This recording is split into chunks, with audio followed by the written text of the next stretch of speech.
Hello viewers, मैं पूजा त्रिपाठी आप सबका टेक्नो स्टडी 7.2 में स्वागत करती हूँ। तो व्यूअर्स, आज मैं आप लोगों को प्राचीन भारत पढ़ाने जा रही हूँ जो कि हिस्ट्री का एक मुख्य भाग है। आप लोग जानते हैं कि हमारी जीएस की कक्षाओं में आता है प्राचीन भारत, और कम से कम 50 नंबर के तो हर एक एग्जाम में आते ही आते हैं। तो आज से मैं आप लोगों को ये पढ़ाऊंगी। अगर मेरा आपको ये वीडियो पसंद आए तो प्लीज वीडियो को लाइक करें और चैनल को सब्सक्राइब करें, और इसे अच्छे से पढ़ने के लिए मेरा वीडियो पूरा देखें। मैं आप लोगों का पूरा जीएस बहुत ही जल्दी कंप्लीट कराऊंगी। अभी मैंने हिस्ट्री शुरू की है, इसके बाद मैं आपको ज्योग्राफी, पॉलिटी, इकोनॉमिक्स, जो भी है हिस्ट्री का, एग्रीकल्चर वगैरह सारी चीजें दूंगी। और हाँ व्यूअर्स, मैं आप लोगों को जल्द ही करंट अफेयर्स की भी क्लासेस दूंगी। मुझे उम्मीद है कि आप लोगों को मेरी क्लास पसंद आ रही होगी। अगर आपको पसंद आए तो प्लीज मेरे वीडियो को लाइक करें और चैनल को सब्सक्राइब करें। व्यूअर्स, आपकी जानकारी के लिए मैं बता देना चाहती हूँ कि हिस्ट्री से बहुत सारे क्वेश्चंस आते हैं। कम से कम 10 क्वेश्चंस तो हर एक एग्जाम में हिस्ट्री से आ ही जाते हैं। तो हिस्ट्री हमारे लिए पढ़ना बहुत ज्यादा जरूरी हो जाता है। कभी कभी हम क्लास में जाते हैं, हमने 12th तक की क्लासेस पढ़ी हुई हैं, वहाँ पे टीचर्स बहुत अच्छे से नहीं पढ़ा पाते और हम भूल भी जाते हैं। लेकिन आपको इस क्लास में आपको मैं इतनी अच्छे से बताऊंगी कि आप लोगों को याद रहेगा और आप एग्जाम में अपने पेपर अच्छे से करके आएंगे। तो व्यूअर्स, शुरू करते हैं हम लोग प्राचीन भारत। तो व्यूअर्स, मैं आप लोगों से एक चीज पूछना चाहूंगी कि जैसे प्राचीन भारत पढ़ने के लिए हमें ये जानना जरूरी है कि अगर हम कहीं चले जाएं तो आपको एक जगह मैं भेज दूं और कह दूं कि यहाँ के बारे में आप पता कीजिए, तो आप कैसे पता करेंगे? आपको पता करने के लिए या फिर वहाँ के लोगों से आपको जानकारी चाहिए होगी। अगर वहाँ पे लोग भी नहीं हैं तो आप क्या करेंगे? तो आप वहाँ पे ढूंढेंगे कि हो सकता है कुछ लिखे हुए कुछ दस्तावेज मिल जाए, उससे पता चल जाए, या फिर खुदाई करनी पड़ती थी। तो ये ऐसे ही आप इतिहास के बारे में जान सकते हैं, अन्यथा आप इतिहास के बारे में जान नहीं पाएंगे। तो इसलिए ऐसे ही हमारी जो सभ्यताएं थी ये बहुत ही ज्यादा दबी हुई थी। ये हम लोग के सामने तभी आई जब हमने इसकी खुदाई की। जैसे कि मान लीजिए आज हम लोग यहाँ पर हैं और मैं आपसे ये कह दूं कि आज से 500 साल बाद मतलब हम लोग की जो ये सभ्यता है 21वीं सदी, ये खत्म हो जाएगी। तो आप क्या सोचेंगे? आप लोगों ने पिक्चर देखी होगी 2050, उसमें आपको आने वाले भविष्य में ये बताते हैं कि आगे आने वाली टेक्नोलॉजी बहुत आगे होगी। लेकिन अगर मैं आपसे ये कह दूं कि ये सभ्यता खत्म हो जाएगी और आप फिर से वही आदिमानव वाली सभ्यता में आ जाएंगे, तो आप क्या करेंगे? आप थोड़ा डर नहीं जाएंगे? इस टाइम कोरोना वगैरह भी चल रहा है, अगर ऐसा हो जाए तो ऐसे ही जो हमारी जो सभ्यताएं थी, ये जो सिंधु घाटी सभ्यता है ये बहुत ज्यादा डेवलप्ड थी। आप आज आपके पास 4G है, अब 5G भी आने वाला है। हम लोग कितने ज्यादा आगे बढ़ चुके हैं। हमारे पास दवाएं हैं और कंप्यूटर है, बहुत सारी चीजें हैं, टेक्नोलॉजी है, और अपने पास ब्रह्मोस जैसी मिसाइलें हैं। अमेरिका इतना आगे बढ़ चुका है, सारी चीजें बहुत आगे हैं। ऐसे ही लेकिन अगर आपसे ये कह दें कि सिंधु घाटी सभ्यता यहाँ से भी आगे थी, जबकि सिंधु घाटी सभ्यता का समय 1750 BC है। BC मीन्स बिफोर क्राइस्ट, मतलब जो ईसा मसीह थे उनसे पहले का जो समय है वो BC कहलाता है। ये आपकी जानकारी के लिए मैं बता रही हूँ, इसे आप लोग याद रखिएगा। कभी कभी कंफ्यूजन होती है। BC को हिंदी में ईसा पूर्व कहते हैं। तो सिंधु घाटी सभ्यता इतने सालों पहले ये लोग इतने डेवलप थे कि सोचिए, इनके पास अभी भी देखिए गांव में आप जाइए तो आपको शायद नालियां अच्छी ना मिले, आपको नालियां बहती हुई मिलेंगी, ढकी नहीं रहेंगी, और बहुत सारी चीजें ऐसी हैं। देखिए कच्चे घर भी मिल जाते हैं, लेकिन सिंधु घाटी सभ्यता में देखिए पक्की ईंटों के मकान बने होते थे। तो सोचिए कि आज से इतने साल पहले इतना ज्यादा डेवलप था। लेकिन हर एक सभ्यता का एक समय होता है, और देखिए धीरे धीरे ये भी सभ्यता समाप्त हो गई। अचानक से एक महामारी आई, कोई कहता है महामारी आई, कोई कहता है किसी का आक्रमण हुआ, कोई कहता है बाढ़ आई। तो इस तरह से ये सभ्यता समाप्त हुई। तो व्यूअर्स, मैं अब शुरू करती हूँ आपको टॉपिक पे। ये सारी चीजें आपके समझाने के लिए थी। अब मैं शुरू करती हूँ सिंधु घाटी सभ्यता को। सिंधु घाटी सभ्यता है तो इसके पहले हम जान लेते हैं प्रागैतिहासिक काल को। अब प्रागैतिहासिक काल किसे कहते हैं? अगर प्रागैतिहासिक काल को हम लोग इसका संधि विच्छेद करें, प्राक ऐतिहासिक प्राक ऐतिहासिक मीन्स जो इतिहास से पहले का है। अगर इसको संधि विच्छेद करें तो ये होगा प्राक प्लस ऐतिहासिक। प्राक मीन्स पहले और ऐतिहासिक मीन्स इतिहास, इतिहास से पहले। इतिहास का मतलब जिसके हमें लिखित साक्ष्य मिलते हैं, और लेकिन प्राक ऐतिहासिक का मतलब होता है जिसके हमें लिखित साक्ष्य नहीं मिलते, बल्कि इसकी जानकारी हमें मिलती है पुरातात्विक साक्ष्य से। पुरातात्विक साक्ष्य हमें कैसे मिलते हैं? जब हम खुदाई करते हैं, जैसे मॉर्टिमर व्हीलर वगैरह ये सब जा करके जिन्होंने खुदाई की, तब हमें ये प्रागैतिहासिक काल के साक्ष्य मिले। यहाँ से आपको लिखित साक्ष्य नहीं मिले हैं। यहाँ से आपको मिला क्या है? औजार, बस्ती, मानव समाधान, अनाज। सोचिए कि आज से इतने साल पहले इतना ज्यादा डेवलप था, लेकिन हर एक सभ्यता का एक समय होता है। और देखिए धीरे धीरे ये भी सभ्यता समाप्त हो गई। अचानक से एक महामारी आई, कोई कहता है महामारी आई, कोई कहता है किसी का आक्रमण हुआ, कोई कहता है बाढ़ आई। तो इस तरह से ये सभ्यता समाप्त हुई। तो व्यूअर्स, मैं अब शुरू करती हूँ आपको टॉपिक पे। ये सारी चीजें आपके समझाने के लिए थी। अब मैं शुरू करती हूँ सिंधु घाटी सभ्यता को। सिंधु घाटी सभ्यता है तो इसके पहले हम जान लेते हैं प्रागैतिहासिक काल को। अब प्रागैतिहासिक काल किसे कहते हैं? अगर प्रागैतिहासिक काल को हम लोग इसका संधि विच्छेद करें, प्राक ऐतिहासिक। प्राक ऐतिहासिक मीन्स जो इतिहास से पहले का है। अगर इसको संधि विच्छेद करें तो ये होगा प्राक प्लस ऐतिहासिक। प्राक मीन्स पहले और ऐतिहासिक मीन्स इतिहास, इतिहास से पहले। इतिहास का मतलब जिसके हमें लिखित साक्ष्य मिलते हैं, और लेकिन प्राक ऐतिहासिक का मतलब होता है जिसके हमें लिखित साक्ष्य नहीं मिलते, बल्कि इसकी जानकारी हमें मिलती है पुरातात्विक साक्ष्य से। पुरातात्विक साक्ष्य हमें कैसे मिलते हैं? जब हम खुदाई करते हैं, जैसे मॉर्टिमर व्हीलर वगैरह ये सब जा करके जिन्होंने खुदाई की, तब हमें ये प्रागैतिहासिक काल के साक्ष्य मिले। यहाँ से आपको लिखित साक्ष्य नहीं मिले हैं। यहाँ से आपको मिला क्या है? औजार, बस्ती, मानव समाधान, अनाज। ये सब हमें प्रागैतिहासिक काल की जब खुदाई होती है तो इससे हमें प्रागैतिहासिक काल के बारे में पता चलता है।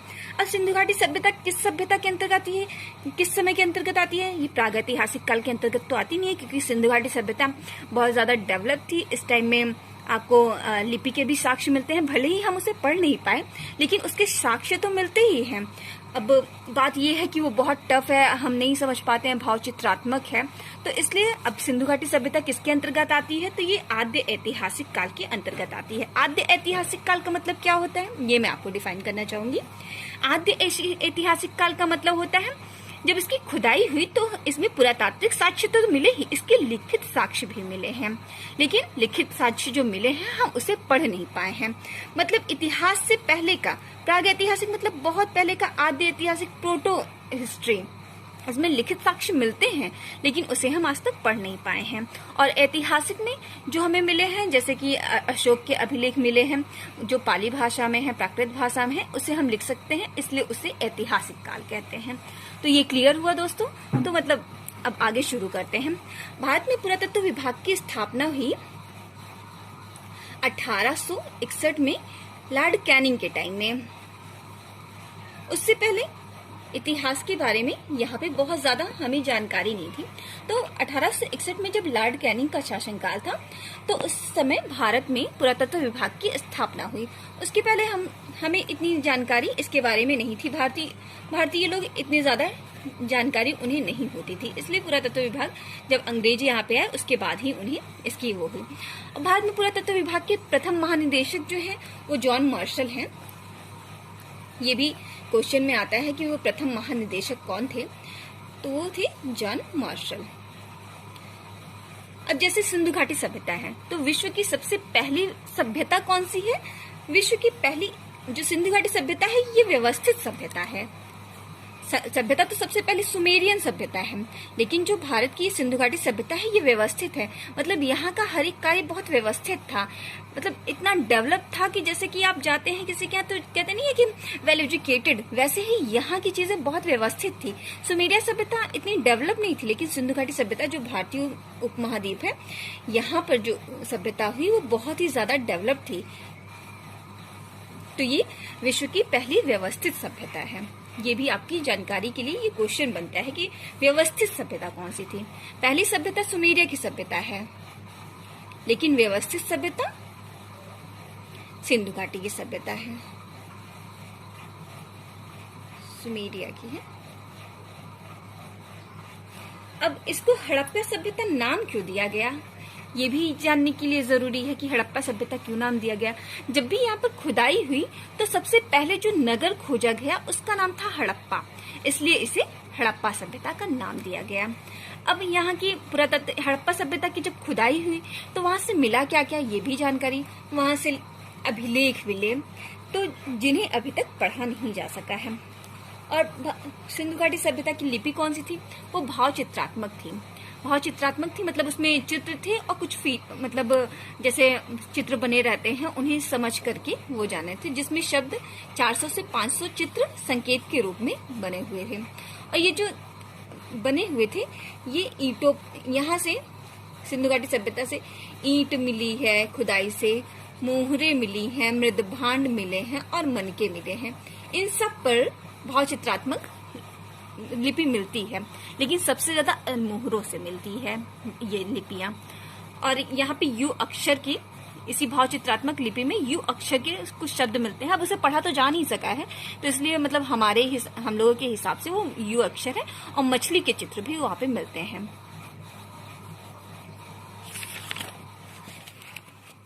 हाँ, और सिंधु घाटी सभ्यता कुछ शब्द मिलते हैं। अब उसे पढ़ा तो जा नहीं सका है तो इसलिए मतलब हम लोगों के हिसाब से वो यू अक्षर है। और मछली के चित्र भी वहां पे मिलते हैं।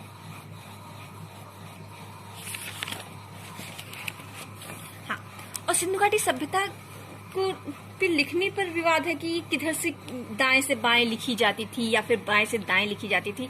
और जैसे कि अगर हम कोई चीज पढ़ नहीं पाए हैं तो हम लोग इधर से लिखते हैं और उर्दू दाहिने साइड से लिखी जाती है और हम लोग बाएं साइड से लिखते हैं। तो अब जब ये हमें जब पता ही नहीं है कि इधर से लिखी जा रही है या फिर इधर से लिखी जा रही है तो हम कैसे बता सकते हैं कि जब हम उसे पढ़ पाएंगे तभी तो हम बता पाएंगे ना कि लिखी कैसे गई है।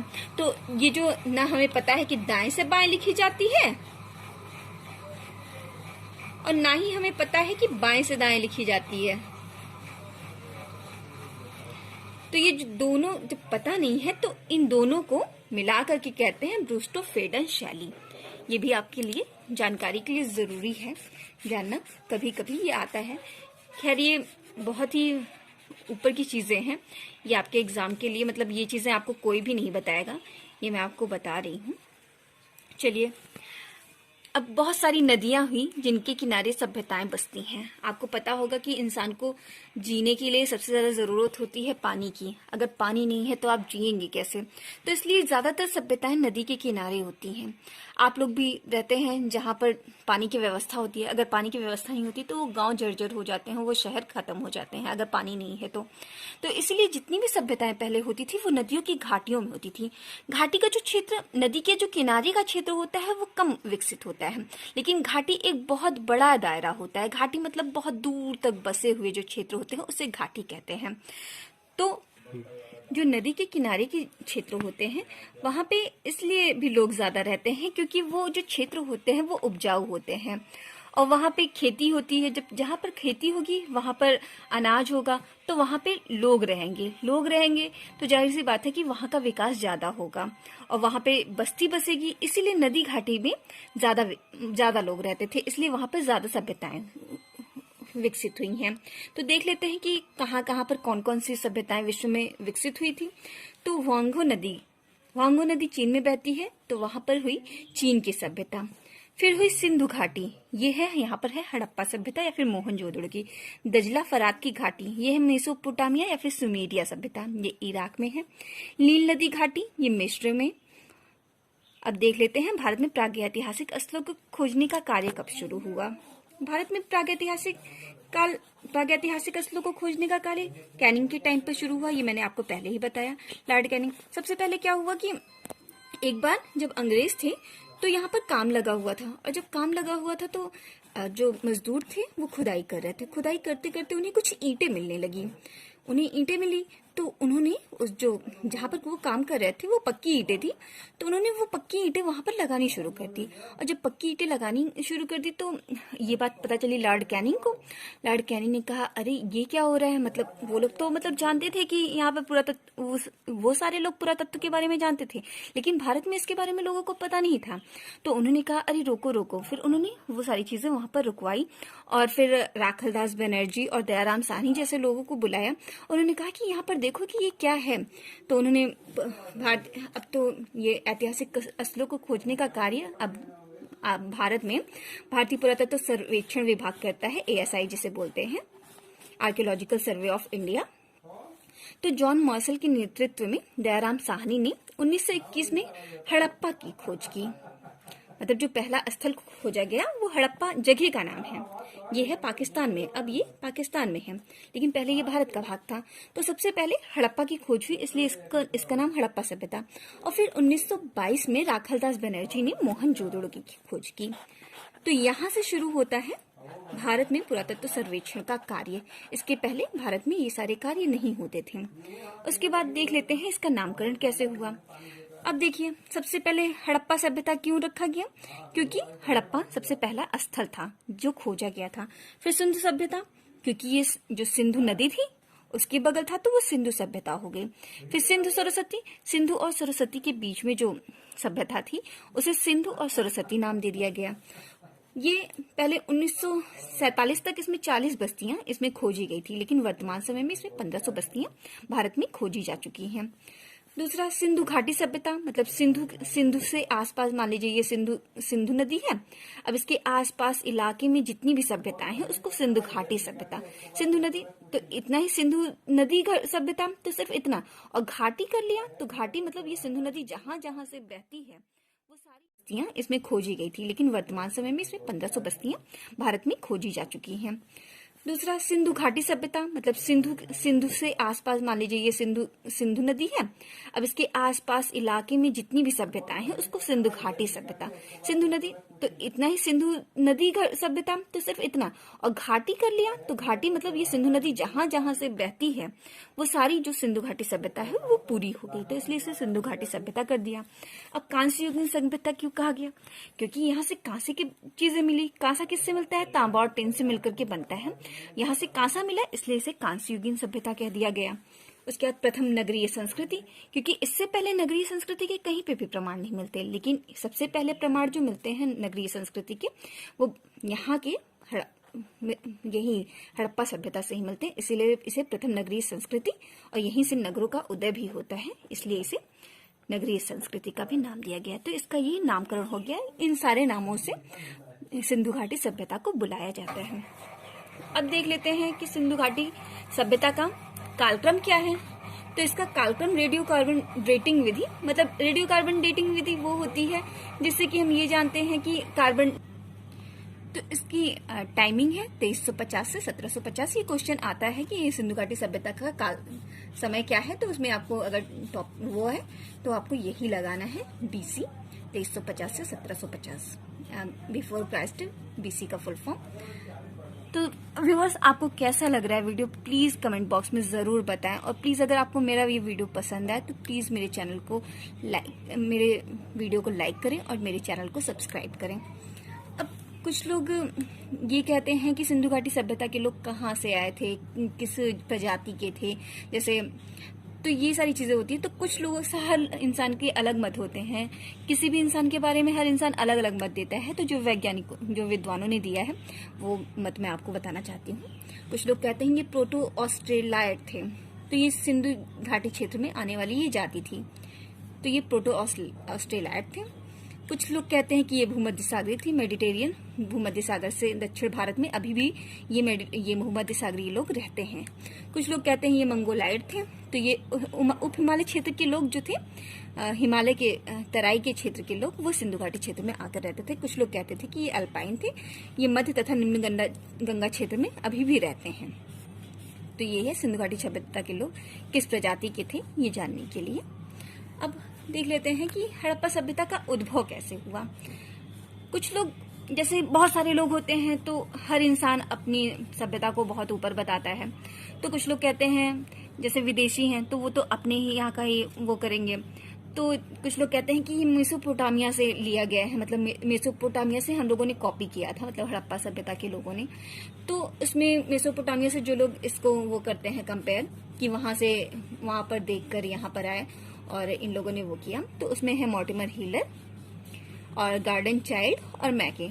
ये लोग, इन लोगों ने 2-3 वो एग्जाम्पल दिए हैं कि जैसे यहाँ पर अन्नागार मिला था तो वहां पर भी अन्नागार है, और चबूतरा जो सिंधु घाटी सभ्यता में मिला था तो वहां पर भी चबूतरा मिला हो, तो ये दोनों मैच करते हैं। तो इन लोगों ने कहा कि नहीं, जो सिंधु घाटी सभ्यता है वो मेसोपोटामिया की सभ्यता के बाद आई, मतलब वहां से कुछ कॉपी किया गया है। तो जबकि भारतीय जो विद्वान है, अब हम लोग कैसे मान सकते हैं कि वहां से आई है? अब मेसोपोटामिया की सभ्यता थी, वो ग्रामीण थी, वहां पर कच्ची ईंटों का प्रयोग होता था, हमारे यहाँ पक्की ईंटों का प्रयोग होता था। तो आप बता सकते, मतलब कोई सोच सकता है कि अगर हम पक्की ईंटों का प्रयोग कर रहे हैं तो जाहिर सी बात है ना कि हमारी सभ्यता, हम ज्यादा डेवलप्ड हैं। अब अमेरिका हमसे ज्यादा आगे है तो हमें ये एक्सेप्ट करना चाहिए ना, लेकिन वो लोग नहीं एक्सेप्ट कर रहे हैं। तो भारतीय मत के अनुसार अब भारतीय लोग कहते हैं कि नहीं, ये सारी चीजें, मतलब भारतीय ये जो सिंधु घाटी सभ्यता थी वो पहले से ही डेवलप्ड थी, उसे सुमेरिया सभ्यता से उसने कुछ नहीं लिया है। अब उसका आधार ये देते हैं, इन्होंने आधार दिया लिपि को। अब मेसोपोटामिया की जो सभ्यता थी उसकी जो लिपि थी वो कीलाक्षर थी, अब यहाँ की भाव चित्रात्मक थी, तो कैसे मैच कर सकता है? अब आप कीलाक्षर लिपि का प्रयोग कर रहे हो, हम भाव चित्रात्मक लिपि का प्रयोग कर रहे हैं, तो कैसे हड़प्पा सभ्यता है उससे मैच कर सकती है? अब नगर नियोजन, अब मेसोपोटामिया की सभ्यता कम विकसित थी जबकि हड़प्पा सभ्यता अच्छे खासी विकसित थी। यहाँ पे बताइए गोदीवाड़े के वो मिलता है, लोथल जैसे वो थे, बंदरगाह थे, ये सारी चीजें यहाँ पर मिलती है। कारखाने, मनके के कारखाने वगैरह सब मिलते हैं। अब ईंट देखते हैं, अब वहां पे ईंटें मिली हैं कच्ची, हमारे यहाँ पक्की मिली है हड़प्पा सभ्यता में, तो जाहिर सी बात है कि ये ज्यादा डेवलप्ड है, मतलब हमने उनसे वहां से कॉपी नहीं किया है। अब पूजा भवन, अब वहां पर साक्ष्य मिलते हैं मेसोपोटामिया में और हमारे यहाँ साक्ष्य नहीं मिलते हैं, तो कहाँ से मतलब उनके उसकी सभ्यता हमारी, मतलब हमने कॉपी किया है। अब मुहर, वहां की मुहर बेलनाकार थी, हमारे यहाँ की चौकोर थी। तो ये सारी चीजें भारतीय विद्वानों ने इसका वो खंडन किया है, तो ये सारी चीजें जानने के लिए है। अब भौगोलिक विस्तार देख लेते हैं, तो जो सिंधु घाटी सभ्यता थी उसका जो आकार था वो त्रिभुजाकार था, मतलब त्रिभुज के आकार का था, तो मतलब इसी तरीके में वो बसी हुई थी। आजादी के बाद पहले तो भारत और पाकिस्तान दोनों एक ही थे, तो मतलब हड़प्पा सभ्यता वहीं पे चली गई, और उसके बाद सबसे ज्यादा खुदाई फिर भारत में हुई, और गुजरात में सबसे ज्यादा इसके स्थल मिलते हैं। 80% स्थल इसके गुजरात में ही मिलते हैं। अब देख लेते हैं कि सबसे पूर्वी, पश्चिमी, उत्तरी और दक्षिणी हिस्सा।